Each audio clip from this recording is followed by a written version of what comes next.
Nous allions découvrir, jour après jour, ce qu'il fallait, ce qu'il ne fallait pas, ce que nous pouvions le matin, ce que nous ne pouvions pas. Chaque installation avait été suivie de ses problèmes, ses différences, ses appréciations qu'il fallait réviser.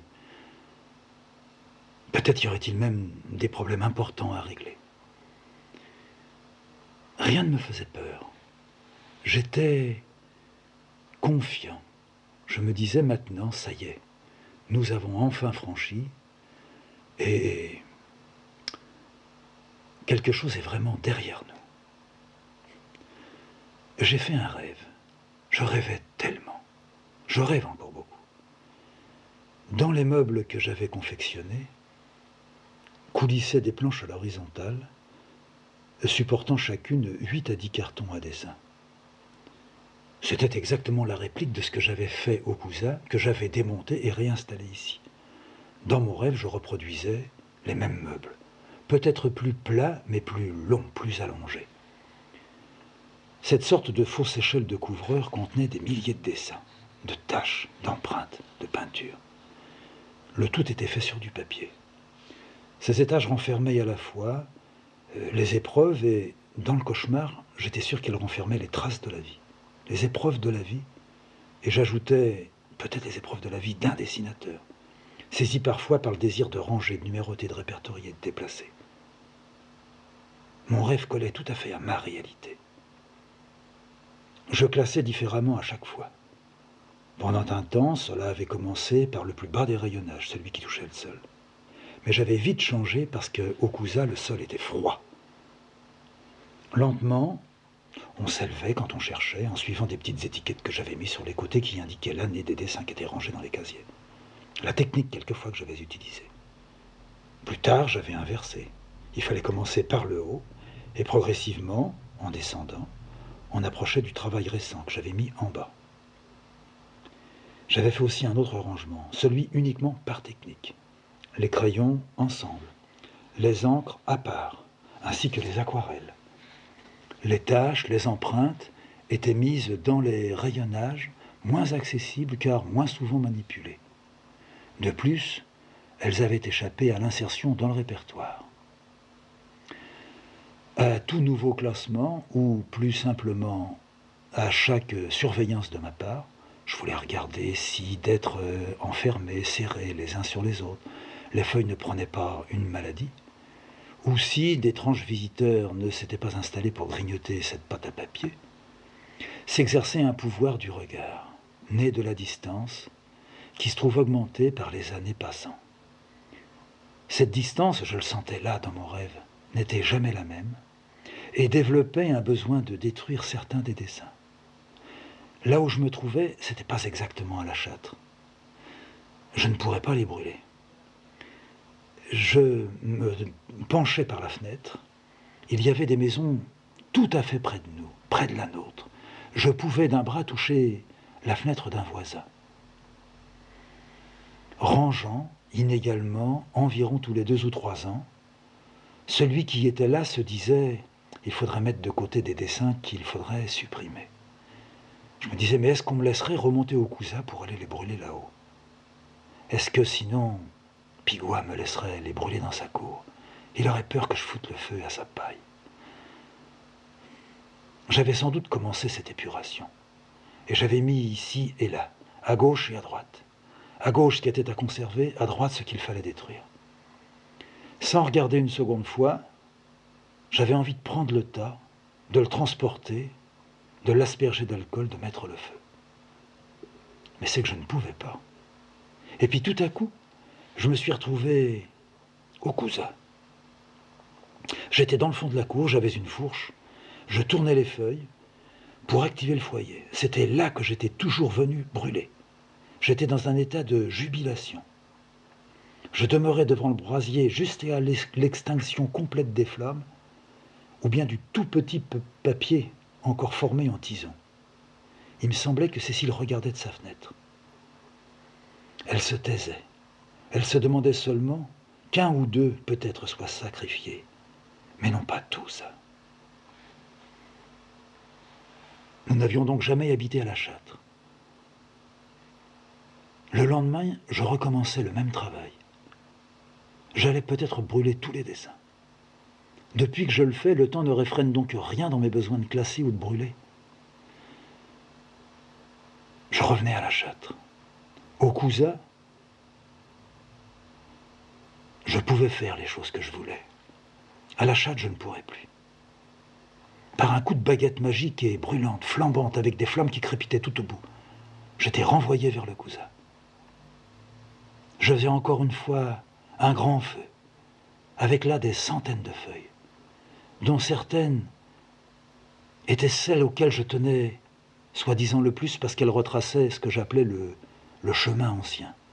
Celles qui avaient été faites à Marseille, puis ensuite dans les montagnes où j'étais allé me reposer. Cécile était toujours à la fenêtre. Elle n'était pas descendue avec moi en éclair, vers La Châtre et remontée. Qu'en fait, tout ce que j'étais en train de détruire aurait pu être, à partir d'un point, poussé là ou ailleurs. J'étais excité complètement. Au début de l'opération, je restais effectivement très calme. Dans le volumineux paquet, ma mémoire se voyait. Quand je remis le feu dans ce dernier tas, derrière le haut mur du fond de la cour, j'avais tout arrosé, essence, diluant, acétone. Quand j'ai jeté l'allumette, une explosion s'est produite. Ça projetait des dizaines de feuilles dans l'air, en flammes déjà. Armé de ma fourche, d'un râteau que j'avais mis de côté, je remettais un petit peu d'ordre dans mon feu. Dans l'action, je jetai un carton tout entier, non ouvert.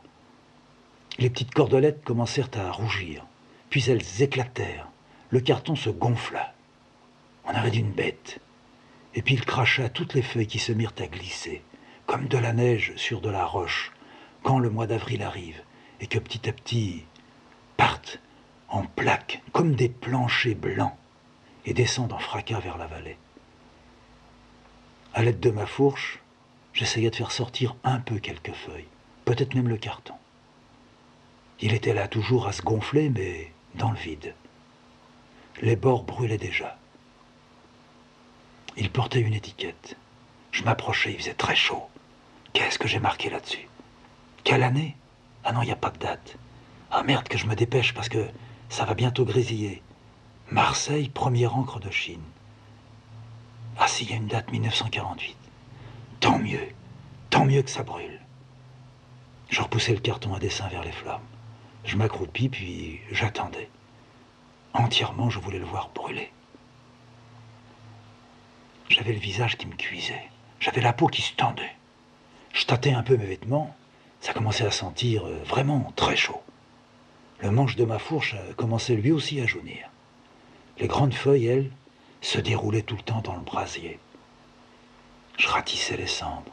Je les ramenais dans les flammes. La poussière se réélevait. Je commençais à en avoir plein les yeux, plein sur le dessus de la tête. Quand tout fut fini, que les cendres eurent été étalées, écartées, retirées, fourche et râteau rentrés, que mes bidons d'essence furent vraiment vides. Je devais revenir à La Châtre. Non, je revins chez moi, comme si j'avais accompli une besogne épuisante. Je pris une chaise dans la salle commune, et puis je me plaçais devant le meuble de rangement, et je fixais là avec une idée folle de mettre le feu partout. Mon corps était douloureux. Mes mains semblaient devenir des pattes de bête, inhabiles, brutales, innocentes. Pourquoi Cécile ne venait-elle pas? Cécile, si tu es là, viens. J'ai peut-être fait un peu le con. J'ai chaud. Je ne suis pas bien. C'était faux. Dans mon rêve, je n'étais pas mal. Seulement, l'incendie m'avait transmis ses flammes. C'était comme si ma chair avait été aspergée d'essence. Et cette chair attisait davantage le feu que le produit qui n'avait été là que pour l'enflammer. Je ne m'étais jamais senti comme ça.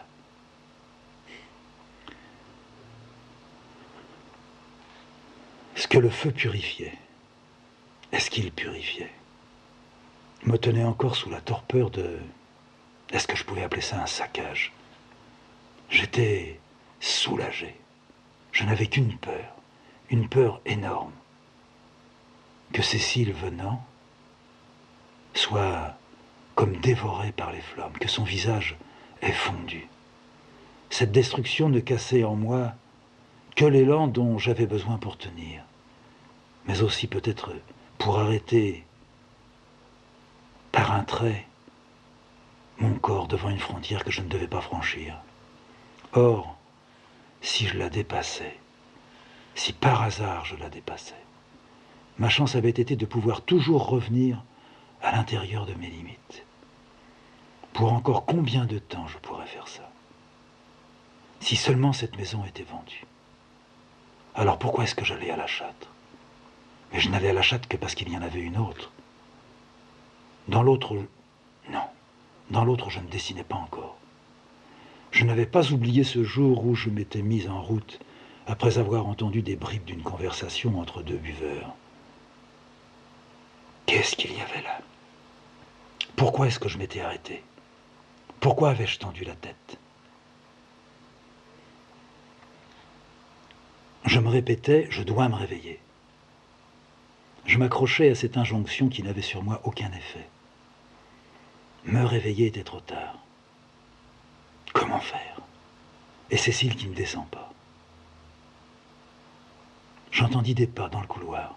Je me levai, j'allais vers la porte vitrée, je regardais. Il y avait deux yeux. C'étaient des yeux de vache, comme deux loupes, convexes, qui renvoyaient mon image. Les histoires de vaches couraient dans toute la région. Tout le monde parlait, comme à la cour, des vaches. J'ai réussi à faire un saut, à arriver jusqu'à la cour. Tout le plateau était couvert de vaches, plateau de retors, plateau d'Hauteville, plateau de la Vierge, plateau d'Aran. Partout des vaches, des bœufs, des animaux saignés, tirés, ensanglantés. Vaches et bûcherons, vaches et arbres. Dans l'incendie, se réveiller. Je veux me réveiller. La mastication, je suis sûr qu'elle engendre les flammes. Le feu est comme un serpent sans queue ni tête.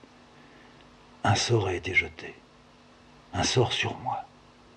Il faut que je me relève. Il faut que j'aille vers le couloir, que j'ouvre la porte, que je dise « Cécile, dévale les escaliers, viens, reconnais la route pour moi. » Oui ou non? Je me lève ou je reste? Cécile. Je murmurais Cécile, mais je n'entendais pas. Je n'entendais pas le nom que je voulais dire. J'articulais dans le vide. Je disais « et Oui ou non? Oui ou non, est-ce que les yeux de la vache dans le couloir resteront ouverts? Et mes mains? Et Cécile? Posons la question autrement.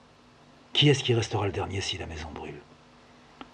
Jusqu'à quand reçoit-on des messages? À partir de quoi? Mieux, comment rester vigilant, sans donner un coup de hache? Comment continuer à écrire, à dessiner, à peindre, si ce que l'on a fait n'a pas été donné, ne nous a pas été donné? Pourquoi ne pas reconnaître que rien ne vient de nous? Je me réveillais. J'étais en nage.